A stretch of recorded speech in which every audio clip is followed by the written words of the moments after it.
In 2015, a star blinked, and scientists still can't fully explain why. Not a normal blink, not the gentle, predictable dimming astronomers see all the time when a planet crosses in front of its sun.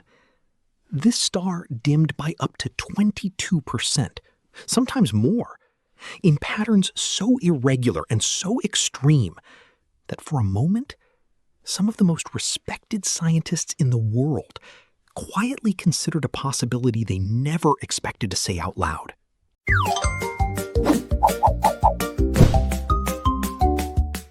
What if this isn't natural? It sounds like the opening of a science fiction movie. It isn't. It's a real object, cataloged in real data, studied by real astronomers at real universities who spent years trying every conventional explanation they could think of before finally, reluctantly, admitting that nothing quite fit. The star is officially named KIC 8462852. Most people just call it Tabby's star, after the astronomer who first noticed something was wrong. Here's why it broke the rules. Stars dim for exactly one well-understood reason. A planet passes in front of it, blocking a tiny, consistent sliver of light, over and over, on a predictable schedule. It's how we've discovered thousands of planets outside our solar system. Even the largest planet imaginable, something the size of Jupiter, would only block about 1% of a star's light. It's subtle, clean, mathematically boring, in the best possible way. NASA's Kepler Space Telescope was built almost entirely around this one principle. Stare at the same patch of sky, watch over 150,000 stars simultaneously, and wait patiently for that tiny, repeating dip that reveals a hidden world.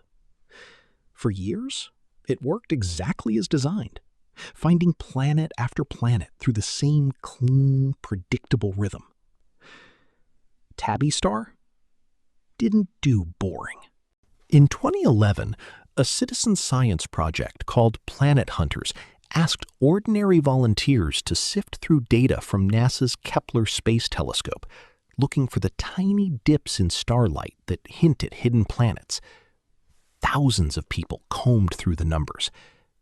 And then a group of volunteers flagged something strange about this particular star, something odd enough that it got escalated straight to professional astronomers. The light curve wasn't a clean, repeating dip. It was chaos. Irregular drops, sometimes losing nearly a quarter of the star's total brightness on no fixed schedule at all. No planet, no matter how large, could cause dimming like that. So astronomers started ruling things out, one by one, the way any real mystery gets solved. Could it be a mistake in the telescope itself? Some flaw in the instrument reading light incorrectly? Checked and rejected. Multiple independent observations using entirely different telescopes confirmed the same bizarre dimming pattern. Could it be a cloud of dust surrounding the star, left over from its formation? This became the leading natural explanation for a while, but something about it didn't fully add up. Infrared surveys, which are specifically designed to detect the heat signature that dust clouds should give off, came back strangely quiet. If a massive cloud of debris were really causing dimming this dramatic, it should have been glowing in infrared light. It mostly wasn't. This mismatch is what made the case genuinely difficult. Dust that blocks visible light that dramatically almost always absorbs and re-radiates that energy as heat, which telescopes are very good at picking up. The fact that this particular signature was so faint left astronomers with a strange gap between what they were seeing and what the physics predicted they should see. A gap that no single tidy explanation managed to close.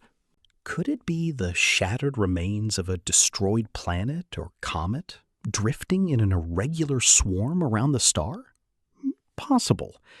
But even this explanation struggled to account for one particularly unsettling detail buried deep in decades-old data. When researchers went back and compared Tabby's star to photographic plates going back over a century, some to the late 1800s, they found something almost impossible to explain. The star appeared to have dimmed gradually, consistently, over the span of 100 years. Not a sudden dip, a slow, steady fade, like a bulb quietly losing power over an entire century. The kind of decline that doesn't fit comfortably into any known model of a stable, ordinary star. Stars like this one, roughly similar in size and age to our own sun, simply aren't supposed to fade that much, that steadily, over a human timescale. Stellar evolution happens over millions or billions of years, not hundreds. Whatever was blocking this star's light wasn't a one-time event. It had been building for generations before anyone even noticed. This is the exact moment the story stopped feeling like routine astronomy. In 2015, astronomer Jason Wright and his colleagues published a paper doing something scientists almost never do this publicly.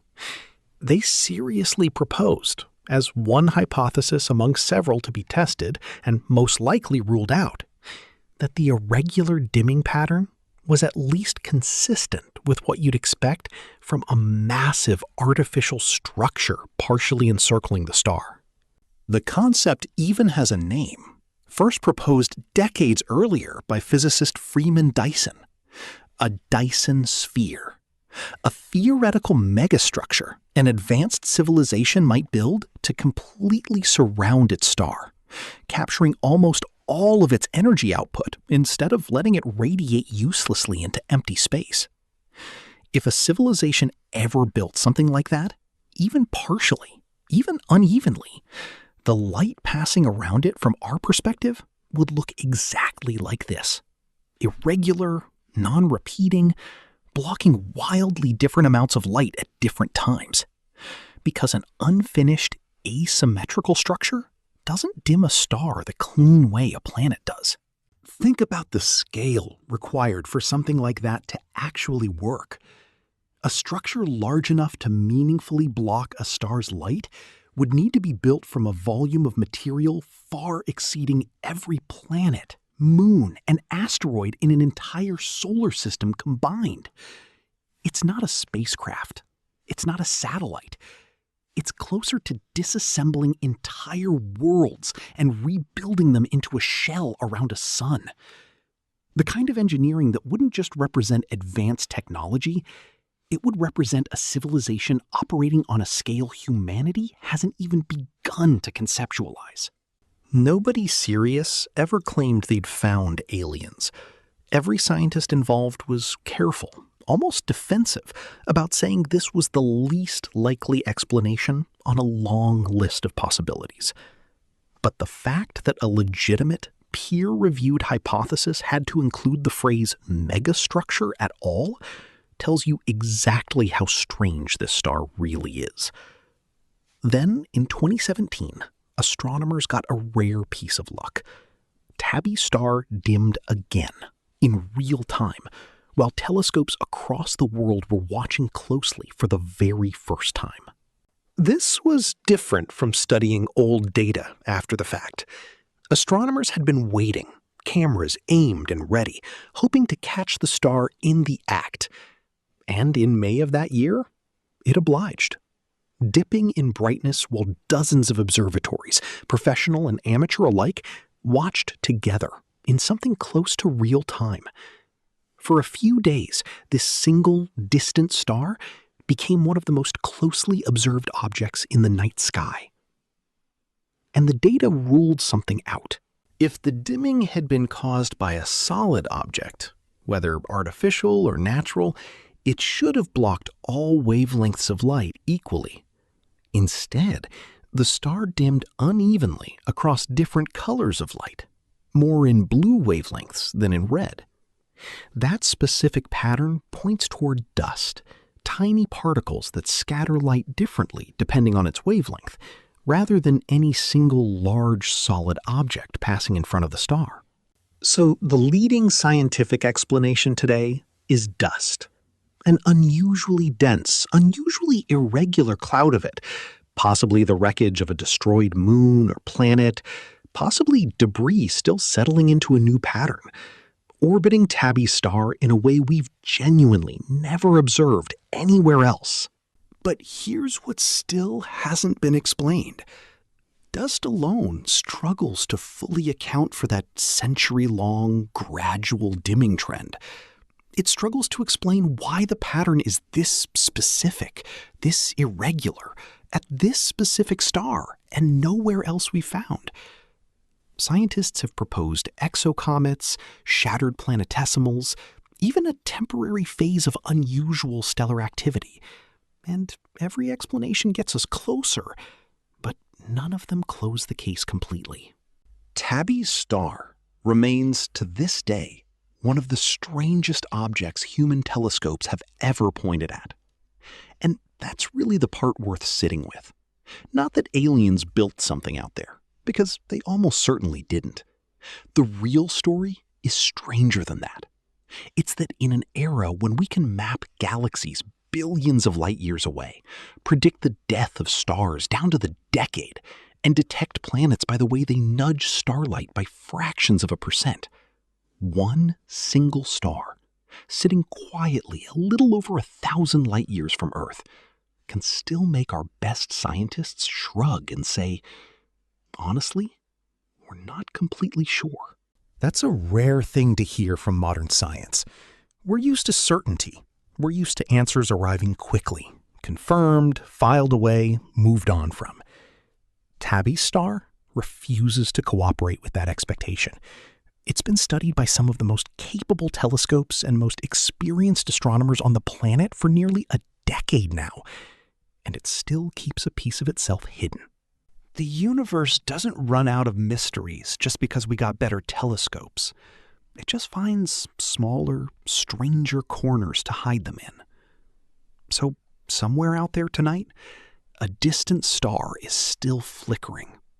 Unevenly, unpredictably, exactly the way it has for over 100 years. And the honest answer, the one every serious astronomer will actually give you if you ask, is that we still don't fully know why.